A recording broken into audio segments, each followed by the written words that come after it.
I want to talk about the metadata editor plugin. This is my favorite plugin. It is free. It's on GitHub. If you use Unreal Engine and Blueprints a lot, go get it right now. It's awesome. The plugin is by Double D's, Dylan Dumanil. Give him a shout out. Say thank you. Thank you so many times to him. All right, what does this plugin do? It exposes certain functionality that you previously could only use if you were writing code in C++ using metadata specifiers. If you've been in Blueprint land, you might not know what metadata specifiers are. Head over to the Unreal Engine documentation or Ben UI's website. He has some great explanations of a lot of these specifiers. One of my favorites is edit condition. Actually, it is my favorite. My favorite is edit condition. I use it all the time. And I'm going to go over how we use this. What edit condition allows you to do is here's my blueprint, and over here is the actor in the actual world. Let's say I have this cool feature and it has a range, but the range only gets used if the feature's actually on. So see, I can checkbox use cool feature, but range is still here. And maybe you're like, oh, what do I set the range to? It's like, it doesn't matter. When the feature's off, you don't need to know about that. So what can we do? We come over here and we copy the name of the Boolean use feature. That's going to be our edit condition. This plugin adds this section here on under variable metadata. Now here you can set the edit condition for feature range. Feature range is edit condition is use cool feature. Okay. So now whenever this edit condition evaluates to true, it will allow you to edit the variable. So here now I have, oh, I must have this checked from earlier. Okay. So use cool feature. When it is true, I can now actually edit the feature range. When it is false, I cannot edit it. That is disabled. And what I had checked earlier, which now I'll check again, is edit condition hides. When I check that to be true, now when the when the thing is evaluated to false, the condition, instead it will hide that whole row. Okay. An additional feature that you can use is on the Boolean itself, you can check box inline edit condition toggle.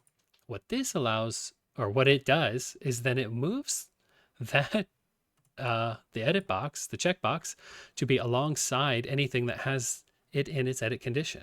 So now feature range is only edited when I check this box. It functions the same, but it can streamline it. So a lot of times I use this for overrides. Like if I'll have a Boolean that says feature range override, and maybe there's a default value below that in some way. So what's something else we can do with metadata? If we go to the float, I can change this thing called delta, and I can set that to be 0.1. Previously, you saw when I was, here I can even do it because I haven't compiled yet.